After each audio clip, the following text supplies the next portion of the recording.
이젠 이해가 될 거예요. 오와 열을 맞춰 교실에 앉히고 질문하고 싶을 땐 손을 들고 말하라 하고 밥 먹는 시간 조금 주고 하루 8시간을 공부만 시키면서 다른 길은 없다고 가르치는 이유를요.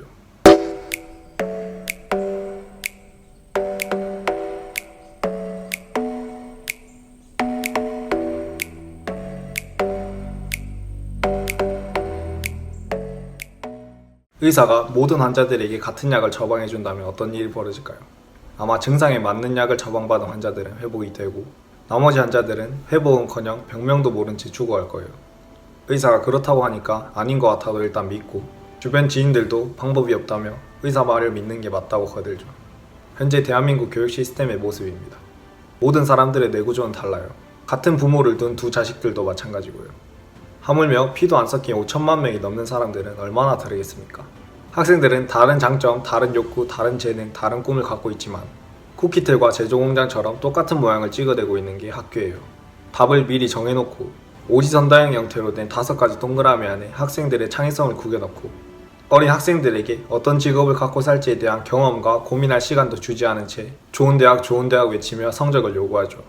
그렇게 다양한 잠재성을 가진 아이들이 학교라는 시스템 속에서 본인을 바보 같다고 느끼고 무가치하다고 느끼면서 자신의 재능을 발견하지도 못한 채 좌절합니다. 수학 공식을 외우는 대신 본인에 대해 생각을 할 시간을 주는 게, 빽빽이를 시키는 대신 다양한 경험을 시켜주는 게 어땠을까요?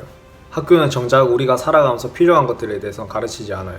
세금을 내는 방법에 대해 가르치지 않고 부동산 계약하는 방법에 대해 가르치지 않으며 보험에 대해서도 가르치지 않죠. 그러고는 미국인들도 모르는 단어를 중고등학생에게 외우라 하고 OMR 카드에 적고 나면 잊혀지는 것들을 지식이랍시고 가르칩니다. 언제는 가르친 대로 외우기만 하라더니 회사 면접에서는 창의성을 요구하죠. 이런 못 같은 교육 시스템을 직접 겪고 사회에 나온 사람들이 얼마나 내 자식을 낳으려고 할까요? 저출산 문제 징징거리지 말고 가장 근본적인 것부터 돌이켜봐야겠어요. 정해진 답을 외우기만 하는 건 도움이 없을 뿐더러 틀에 갇힌 사고만 도울 뿐이에요. 어릴 때부터 다 너 잘 되라고 하는 말이야 라는 말만 믿고 하기 싫은 공부 억지로 하면서 스트레스란 스트레스 다 받고 매일같이 성적으로 압박받으면서 겨우 대학을 가도 여전히 취업 경쟁에 압박받죠. 10대를 통째로 공부에만 뼈를 갈아 넣은 학생을 예로 모두가 꿈에 그리는 좋은 직장에 취직했다고 해볼게요. 하지만 식비와 주거비, 교통비, 휴대폰 요금, 보험료 등에 날아오는 신용카드 대금까지 충당하기엔 턱없이 부족한 월급이라 저축하기도 힘든 게 현실이에요. 모든 사람들이 이런 삶을 원하지 않습니다. 원해서 하는 게 아니라 살기 위해 하는 거죠. 다른 방법을 가르쳐주지 않았습니까? 여러분, 이건 150년 전의 휴대폰입니다. 이건 지금의 휴대폰이고요. 이건 150년 전의 차입니다. 이건 지금의 차고요. 이건 150년 전의 학교입니다. 그리고 이건 지금의 학교입니다. 이 사진들이 어떤 걸 의미하는지 아시겠나요? 시대는 계속 변화하고 있고 세상은 생각할 줄 아는 사람이 필요해요. 창의적이고 능동적이고 비판적이고 독립적이지만 때로는 협력적인 사람이 학생들은 협력하는 방법을 배우고 세상에 가치를 줄 수 있는 여러 방법들에 대해 알아야 할 필요가 있습니다.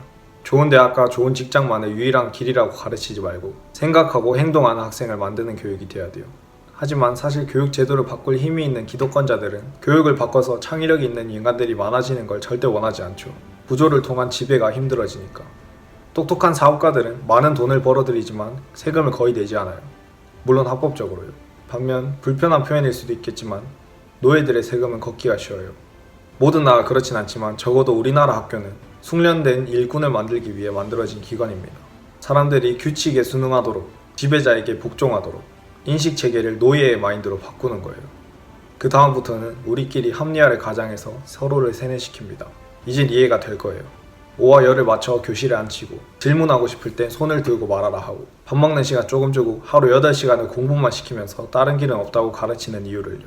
사람들은 이미 여기 적응된 지 오래고 인간 본성에 변화를 두려워하는 심리까지 합쳐져서 이제 정말 말 그대로 각본화된 삶을 사는 거예요.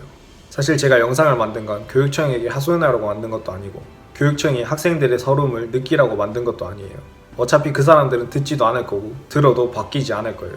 어쨌든 교육 시스템이 바뀌는 건 우리가 통제 불가능한 영역이에요. 그렇다고 평생을 노예로 살다 죽을 수는 없지 않습니까? 우리가 할 수 있는 것들을 합시다. 현실적으로 직장 안 다니고 어떻게 사냐고 하시는 분들은 그냥 직장 다니세요. 절대 안 말려요. 전 직장 다니지 말라고 하는 얘기가 아니거든요. 직장을 다니더라도 의식만 깨어있으면 충분히 능동적인 삶을 살 수 있고 경제적, 시간적 자유도 금방 이룰 수 있어요. 쓰잘데기 없는 주입식 공부라고 생각하고 대학 입시 위주의 공부라고 불평만 할 게 아니라 통제 가능한 영역에서 우리가 할 수 있는 것들을 하잔 말이에요. 책을 읽으면서 갇힌 사고관부터 깨던가, 관심 있는 분야의 강의를 듣는다던가, 당장 윅스로 사이트 만들어서 안 팔리더라도 직접 판매를 해본다던가, 광고 보기만 하지 말고 직접 인스타 마케팅 돌려보던가, 맨날 방에 뒹굴거리면서 깎아나 먹지 말고 이론이든 실무든 경험하고 배우면서 본인의 가치를 높이는 데 힘을 쓰세요. 아, 방금 뼈 맞았으려.